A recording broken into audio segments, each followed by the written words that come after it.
గుంటూరు జిల్లా జువ్వలదిన్నెలో వైఎస్ జగన్ పర్యటనకు ఏర్పాట్లు జోరుగా కొనసాగుతున్నాయి. వైసీపీ నేతలు ప్రాంతాన్ని పరిశీలించి ఏర్పాట్లను సమీక్షించారు. జగన్ హయాంలో నిర్మించిన ఫిషింగ్ హార్బర్ను టీడీపీ తమ ఖాతాలో వేసుకుంటోందని మాజీ మంత్రి కాకాని ఆరోపించారు. బోట్ల విడుదలలో టీడీపీ నేతల జోక్యం ఉందని విమర్శించారు. హార్బర్లో సాగర్ డిఫెన్స్ కంపెనీ ఏర్పాటుపై కూడా వైసీపీ అభ్యంతరం వ్యక్తం చేసింది. మిగిలిన పనులను పూర్తి చేయడంలో ప్రభుత్వం విఫలమైందని ఆరోపించారు. ఈ పర్యటనతో రాజకీయ ఉద్రిక్తత పెరిగే అవకాశం ఉంది.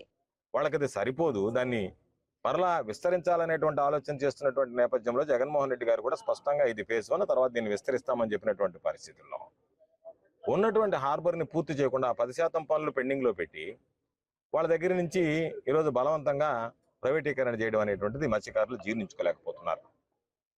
దాని మీద అనేక రకాలైనటువంటి ఈ మధ్య లోకేష్ గారు రావడం, దానికి సంబంధించి ఆయన శంకుస్థాపన చేయడం, శంకుస్థాపన చేసిన రోజే మత్స్యకారులు ప్రాణాలకు తెగించి తీసుకొచ్చి పార్క్ చేసినటువంటి కరైకల్ బోట్లు 4 బోట్లు ఉంటే వాటిని పంపించేయమని ఆదేశాలు ఇచ్చడం, పంపించడం జరిగింది.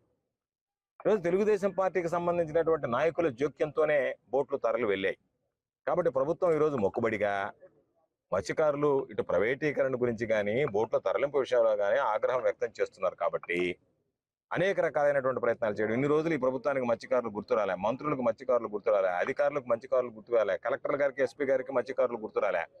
ఈ రోజు ఏదైతే సమస్య వచ్చిందో, వైఎస్ఆర్ కాంగ్రెస్ పార్టీ అండగా నిలిచిందో, జగన్మోహన్ రెడ్డి గారికి ఇక్కడికి వచ్చి వాళ్ళని అండదండలు అందిస్తానని చెప్పాడో, ఆ రోజు నుంచే ఈ కార్యక్రమం ప్రారంభమైంది.